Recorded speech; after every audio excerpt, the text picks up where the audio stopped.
إخواتي، أنا لسه شايف فيديو هنا وتأثرت بيه جدا. الفيديو ده أثر فيا جدا يا إخواتي. كمان هو دلوقتي بينتشر في كل البرازيل، وأنا هحكي لكم شوية عنه. والأهم من كده، عايز أستغل الفرصة دي وأعمل شوية تأملات، مش بس مع الإنجيليين اللي هم جمهوري الأساسي. أنا عارف إن في كتير من الكاثوليك بيتابعوني، ودلوقتي بقيت ملاحظ إن كل يوم أكتر وأكتر الدين ما بقاش ليه لازمة. يا إخواتي، الدين ما بيخلصش حد. أهم حاجة هو قلبك قدام ربنا، هو إيمانك بيسوع كسيدك ومخلصك. لأن الكتاب المقدس بيقول إنه مفيش وسيط بين ربنا والبشر غير ابنه يسوع نفسه، اللي مات علشان خطايانا وقام من الموت علشان يخلصنا. أنا هوريك الفيديو ده هنا، بس قبل أي حاجة عايز أوضح حاجة مهمة. حتى لو أنت مالكش دين، حتى لو ما بتروحش الكنيسة، الفيديو ده مش عن الإنجيليين والكاثوليك. الفيديو ده يا إخواتي بيتكلم عن الألم، والألم ملوش دين. وكمان الرحمة اللي شفناها في الفيديو ده ملهاش دين. فده بس علشان تفهم إيه اللي بيحصل. هقرأ هنا الخبر وبعد كده هنتفرج، وعايزك تفضل معايا علشان تسمع اللي عندي أقوله، ماشي؟ الخبر بيقول كده: الرجل استقبل خبر وفاة حفيده وهو بيحضر القداس في الكنيسة الرئيسية للقديس فرانسيس الأسيزي في توبراو سانتا كاتارينا. وكان واضح عليه التأثر بالخبر، لكنه لقى طريقة ياخد بيها مواساة لما راح ناحية المذبح وحضن الأب كارلوس إنريكي. أحط الفيديو هنا، ركز كويس جدا وحاول تتفرج بروحك، افتح قلبك. يلا نشوف إيه اللي حصل. Acompanhe.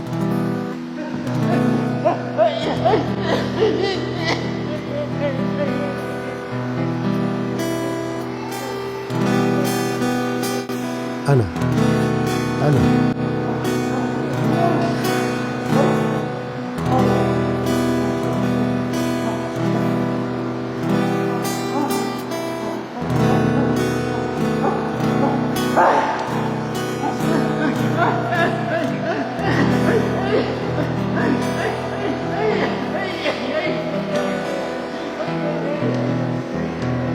إخواتي، زي ما قلت لكم قبل كده إن الفيديو كان قوي، وأنا عارف إن في اللحظة دي مفيش أي استعداد، صح؟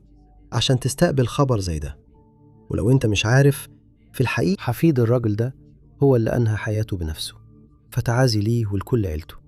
وكمان يا إخواتي، أظن إننا ممكن ندعي لهم. تخيلوا لو كل البرازيل قامت تدعي وتطلب من ربنا يعزي قلب الراجل ده. دي وجعت ناس كتير اليومين دول، صح؟ ناس بتنهى حياتها بنفسها. وكمان أنا عايز أتكلم عن الموضوع ده كمان شوية، لأن عارف إن في اللحظة دي بيجي أسئلة كتير وحيرة، وإحنا فعلا محتاجين كلمة تريحنا. بس على أي حال يا إخواتي، أنا شايف مثال صح. في الكتاب المقدس عن راجل فقد ابنه اللي هو داود هو بكى كتير بسبب أبشالوم اللي كان ابنه. بس المثير للاهتمام إنه داود كان بيضرب على صدره وبيقول: يا ابني، يا ريتني أنا اللي مت مكانك. إخواتي، أنا متخيل الألم اللي مر بيه داود، وألم الفقدان ده أصعب حاجة في الدنيا، صح؟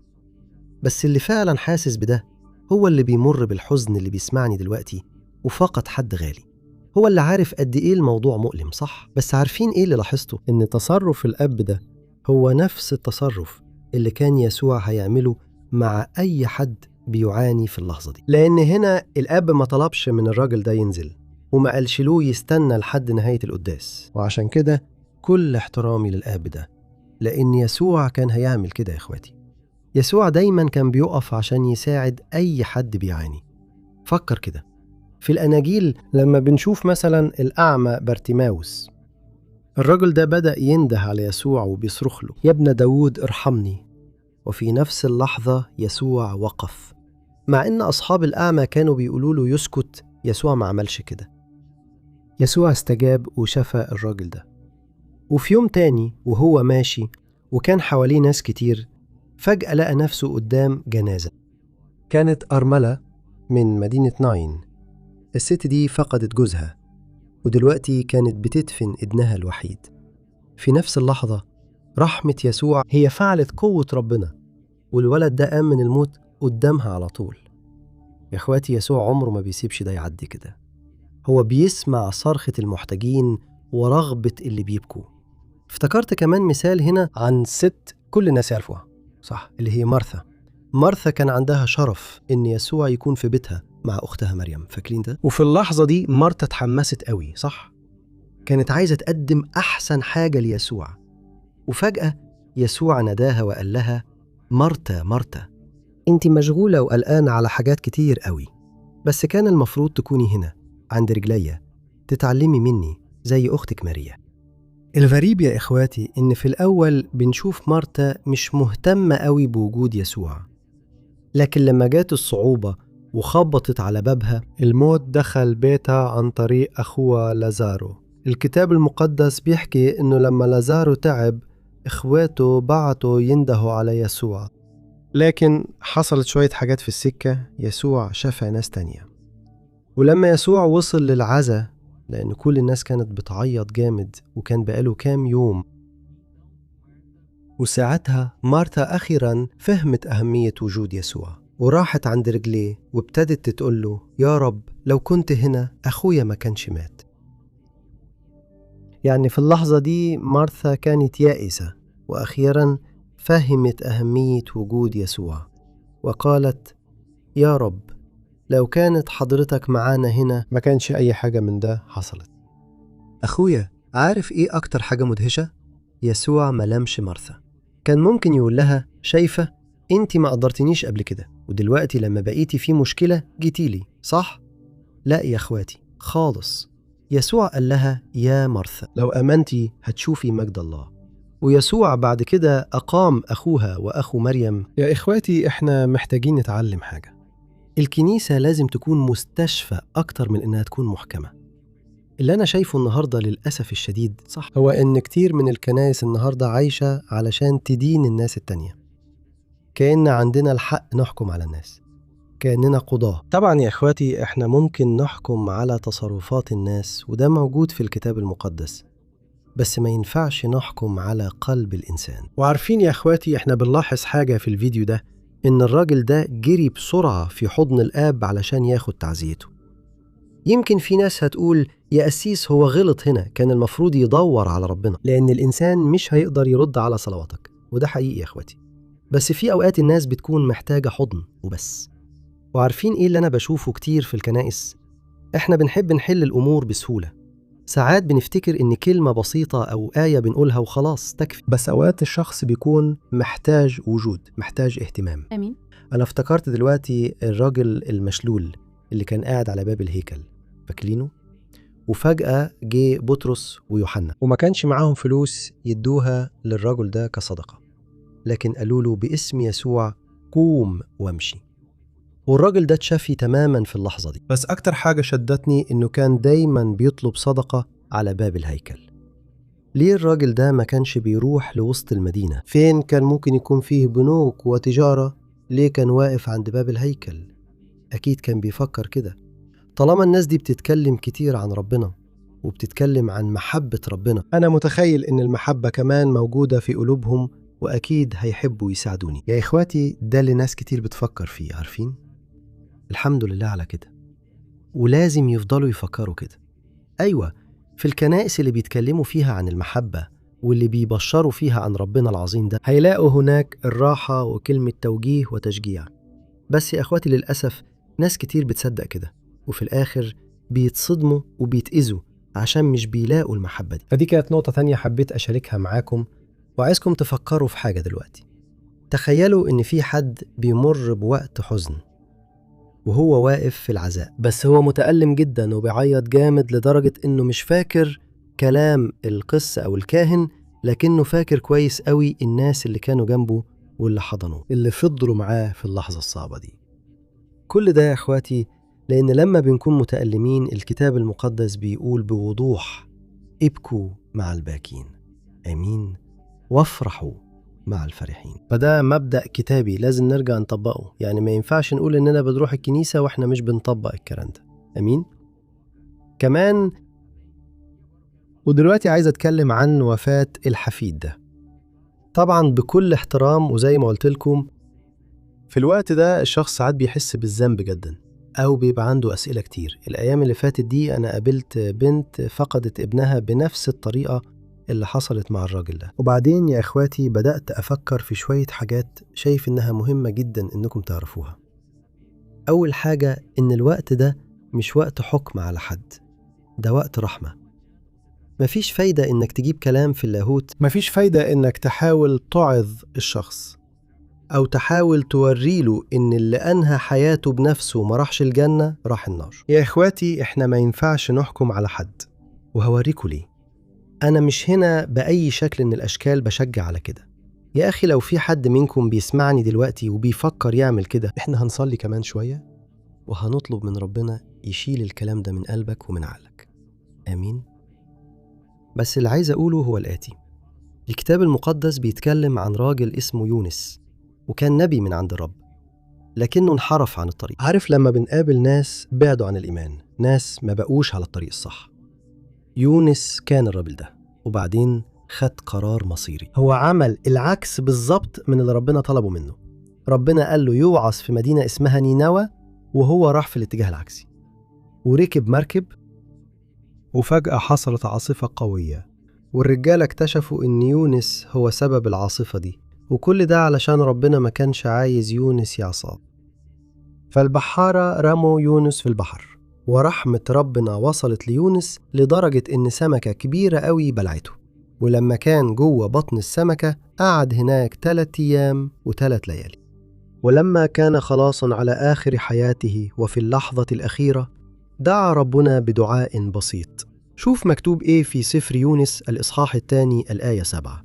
هو قال كده: لما كانت حياتي بتروح مني افتكرتك يا رب، ودعوتي وصلت ليك في هيكلك المقدس. شوفوا يا أخواتي، حتى في آخر حياته وفي لحظة اليأس والألم والمعاناة دي افتكر ربنا، وقال إن حياته كانت خلاص بتروح منه. ومن هنا بنتعلم حاجة، إننا ما ينفعش نحكم على أي حد، لأنه في اللحظة الأخيرة، في آخر لحظة، ممكن الشخص يفتكر ربنا زي ما حصل معه. وحاجة ما ينفعش ننساها، إن ربنا حط في قلب كل إنسان، في قلب كل واحد، غريزة البقاء. كل الناس في أعماقهم يا أخواتي عايزين يعيشوا حتى لو كانوا بيعانوا. في الحقيقة الشخص هو عايز ينهي ألمه، مش عايز ينهي حياته، وعايز يخلص من المعاناة اللي بيمر بيها. ولما بنبص على كلمة ربنا بنشوف مثلا رجال عظماء من رجال ربنا كمان كانوا عايزين يسيبوا الحياة، لكن ربنا قواهم عشان هم حطوا ثقتهم في الرب. هم ما خدوش القرار لوحدهم. بنشوف مثال إلياس ومثال أيوب، دول كانوا رجال مروا بمعاناة كبيرة جدا. فإحنا إخواتي مين إحنا عشان نحكم على اللي هيحصل بعد الحياة دي؟ يا إخواتي ده شغل ربنا، مش وقت إنك تلوم نفسك، خصوصا لو أنت من العيلة. سلم قلبك وحياتك ليسوع المسيح، واعترف إن هو الوحيد اللي يقدر ينقذك، هو الوحيد اللي يقدر يجيب لك السلام، الفرحة اللي أنت محتاجها أوي. أمين؟ وقبل ما نختم الفيديو ده أنا عايز أختم هنا وأدي نصيحتي للقادة. أنت اللي قائد في كنيسة، أنت اللي عندك دعوة من ربنا. أنا عايز أقولك حاجة أنا شفتها كتير في حياتي، ربنا كتير قوي بينهي، هو هيوقف جدولك علشان ينقذ الناس اللي محتاجين أكتر. يسوع حكى مثل السامري الصالح اللي كل الناس عارفاه، صح؟ وهو حكى صح إن كان في راجل واقع على جنب الطريق، وفجأة عدى كاهن وبعده عدى لاوي، ولا واحد فيهم وقف يساعد الراجل ده. ليه؟ أكيد لأنهم كانوا يمكن متأخرين على العبادة في الهيكل، وكان عندهم واجبات دينية، وما ساعدوش الراجل ده يمكن لأنهم فكروا إن ده مش مهم أوي. الأهم إني أعبد ربنا. لا يا أخواتي، الأهم إنك تحب قريبك زي ما بتحب نفسك، ده وصية من ربنا. وطبعا في المقام الأول لازم تحب ربنا، بس أنا متأكد إن ربنا هيفرح بيك أكتر لو وقفت تساعد حد محتاج بدل ما تكتفي بالصلاة أو الوعظ بس. فاهمين يا إخواتي؟ لازم نعمل الاتنين، نعبد ربنا وكمان نساعد إخواتنا. فده الدرس لينا، إننا ما نحكمش على الناس، احكم على تصرفاتهم بس. آمين؟ حتى كمان يا إخواتي بما إننا بنتكلم هنا عن الأب الكاهن وعن تصرفه وبنتكلم عن القداس، يا إخواتي إحنا هنتفاجئ كتير في السماء. عارفين ليه؟ الدين مش هو اللي بينقذ حد، اللي بينقذ هو إيمانك بيسوع المسيح، هو إنك تتوب عن خطاياك وتندم على ماضيك وتبدأ تمشي مع يسوع. هو ده اللي بيجيب لك الخلاص. الخلاص بالنعمة مش بأعمالك. مش لازم تعمل أعمال توبة، مش لازم تحاول تدفع أو تعوض اللي يسوع عمله علشانك على الصليب. كل اللي عليك إنك تسلم قلبك. وأنا فاكر في يوم يا أخوات كنت نايم في بيت حماية. خليني أحكي لكم اللي حصل. كنت نايم هناك، وعارفين لما تبدأوا تسمعوا صوت دوشة؟ في الحالة دي كان صوت التلفزيون. صح. الصوت كان جاي من التلفزيون، والدوشة دي بتدخل دماغك. وأنا كنت نايم نص نايمة، وفجأة بدأت أسمع ترانيم، بدأت أسمع موسيقى جميلة قوي. صح، كانت بتتكلم عن يسوع. وبدأت أفكر يا سلام على الترانيم دي، يا لها من بركة. وبدأت أحس بحضور ربنا. إخواتي، الحضور كان بيملاني، فاهمين؟ لحد ما صحيت، وأول ما صحيت وبدأت أتفرج على التلفزيون قدرت ألاحظ إن في الحقيقة كانوا مجموعة كاثوليكية مش مجموعة إنجيلية. يا إخواتي، هناك اتعلمت درس جديد. في ناس بتاعت ربنا في الكنيسة الكاثوليكية، في ناس بتاعت ربنا في الكنيسة الإنجيلية. ليه؟ ربنا مش بيقتصر على لفتة الكنيسة.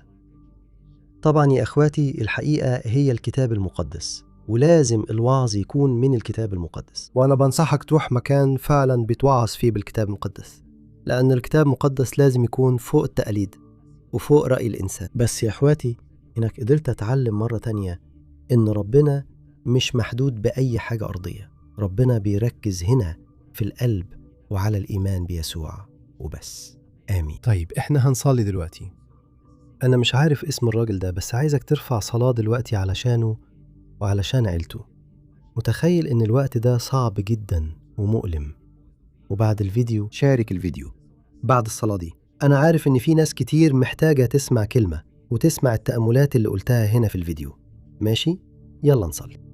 يا رب، يا إلهي ويا أبويا، أنا بحط قدامك يا رب حياة الراجل ده اللي بيمر بوقت صعب جدا من الحزن والألم والزعل. يا رب، إحنا مش عارفين الألم اللي هو حاسس بيه دلوقتي، بس أنت عارف، لأنك أنت بكيت قدام لعازر. يا يسوع، أنت كنت دايما بتتعاطف مع المحتاجين أكتر، وأنا بطلب منك دلوقتي يا رب إنك تتحنن على الراجل ده وعلى عيلته. يا أبويا، يا رب، الوجع ده ساعات بيبقى صعب قوي ومش قادرين نستحمله، بس لو مش نعمتك يا رب كنا فعلا مش هنعرف نتحمله. يا أبويا، أنا عارف إن في ناس دلوقتي سمعاني هنا وعندهم أفكار إنهم ينهوا حياتهم أو يسيبوا كل حاجة. يا رب، شيل الأفكار دي منهم يا أبويا. ساعدنا يا رب نعدي كل الوجع وكل المعاناة. كم واحد دلوقتي واقف قدام الحزن والألم والفقدان يا أبويا، وهم فعلا بيعانوا جامد، ما بقاش فيهم حتى نفس يقوموا من السرير ساعات حتى يواجهوا الحياة، كأن الحياة فقدت هدفها وفقدت معناها. يا رب، بس يا رب أنت اللي تجيب المعنى الجديد ده للشخص ده. يا رب، سواء للشخص ده أو لكل الناس اللي بيعانوا من ألم الفقدان، يا رب ارحمهم. يا رب، اكشف الحقيقة اللي في يسوع المسيح. يا يسوع، ادخل قلب الراجل ده والست دي يا رب، خليهم يقدروا ياخدوا القرار ده دلوقتي، يتوبوا عن خطاياهم ويحطوا إيمانهم وأملهم فيك يا رب. يا يسوع، احنا مؤمنين إنك مت على الصليب علشان خطايانا وسفكت دمك علشاننا. يا رب، انت ما كنتش تستاهل ده، بس يا رب انت تحملت العقاب اللي احنا كنا بنستحقه. كل ده من أجل المحبة، وكل ده بالنعمة. ويا يسوع، أنا بطلب منك دلوقتي إن دمك يطهرنا ويغفر لنا كل خطايانا. يا حبيبي، يا حبيبتي، لو عمرك ما سلمت حياتك ليسوع المسيح، لو عمرك ما تبت عن خطيتك وما قلتش الكلام ده في صلاة، أنا عايز أقول هنا شوية كلمات وإنت ممكن تكررها في المكان اللي إنت فيه. وأنا مؤمن إن يسوع هيغفر لك وهيخلصك وهيجدد حياتك كلها. آمين. كرر الكلمات دي معايا. يا رب يسوع، أنا معترف إني مش قادر أمشي لوحدي.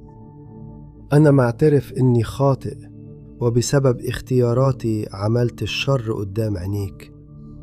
يا يسوع، سامحني على كل خطاياي. أنا مؤمن إنك مت على الصليب عشاني، ومؤمن إنك سكبت دمك علشان تغفر لي خطاياي. وأنا كمان مؤمن إنك في اليوم الثالث قمت من الموت علشان تخلصني. شكرا يا يسوع على غفرانك.